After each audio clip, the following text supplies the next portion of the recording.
We're running out of land to give up. We don't have the talent to fool with. Residents of Tangier, Virginia don't have time to wait for Washington to debate climate change. I agree with the science, but our problem is our communities eroding away. Yeah, it's always in the back of your mind. Always. They live fewer than 100 miles from the White House on an island in the middle of the Chesapeake Bay. Population, about 450. Area, just 1.3 square miles and shrinking.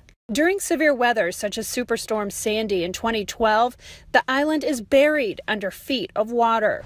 The Army Corps of Engineers tell CNN erosion and rising sea levels alone will make this historic crabbing community uninhabitable in as little as 20 years, adding that, quote, a major storm event striking the island directly could cause abandonment sooner. It's a heartbreaking prospect rejected by many locals whose families have been living and fishing off the island since the 18th century. What I tell our citizens as mayor, do not lose hope. In a small room in the Old Town Clinic, Mayor James Ooker Eskridge meets daily with fellow lifelong residents to discuss the island's fate. There are people out there that say, we'll just move. Why do you live here? That's a silly statement for them to make. Silly statement. You don't just leave your home. We're savable. Yes, right we now. are. We're right very now, savable right now. Yeah, Donald Trump, if you see this, I mean, whatever you can do, we welcome any help you can give us. Donald Trump received 87% of the island's presidential votes last November. Some of Tangier's locals say they care less about his controversial view on climate change and more about his views on infrastructure. He's cutting the regulations. I believe he's concerned about our safety.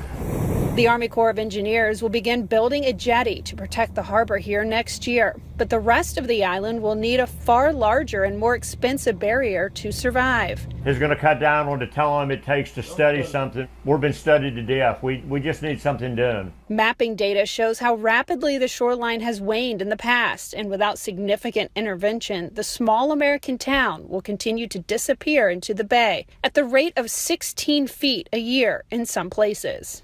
So what could Tangier Island look like for future generations if the predictions do come true? Well, we're about to go find out at a place called the Uppards. Carol Pruitt Moore is a seventh-generation islander. She takes this short boat ride from the main island every day to walk along an abandoned shoreline and reflect on the past. As recently as the 1920s, an entire community lived right here. We're only about a mile and a half from Tangier, and this is all that's left of the Uppards. What do you think about when you come here every day and take your walk? Well, I mean, like when I find pieces of glass and pottery, I try to imagine the people who may have used them and, what their lives were like. I'm sure they never thought, we would have to leave Uppards because it's their home. If we don't get help, it's going to be like Uppards, just memory.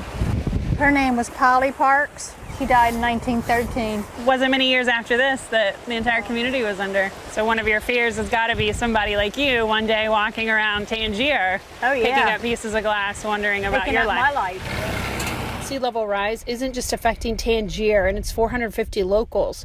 With many larger waterfront cities such as Miami and New Orleans threatened by climate change, convincing outsiders this small town is worth saving is a challenge. It seems to me that the decisions we as a country make about whether or not to save this place will inform how we deal with much bigger problems in cities like Norfolk and New Orleans and Miami and New York City. Earl Swift is a journalist working on a book about Tangier's climate plight. He lives part-time on the island, researching life here where residents say they refuse to be climate change refugees. If you make the decision that whether or not you save a place is simply a function of headcount, then Tangier doesn't have a chance. You can't make it cost-effective. That's a dangerous slope to start sliding down if that's your chief decider, because then you find yourself having to come up with what number is the baseline. I think it would be a real shame to see us get to that point. For now, the mood on Tangier is optimistic, with some welcoming the new president like Ken. I love Trump as much as any family member I got. And hoping his view on climate change won't prevent funding for their future. If you could say anything to him or his administration today, what would it be? I would say, build us a wall. Yeah, build us a wall. They talk about a wall, we'll take a wall. We'd like to have a wall all the way around Tangier.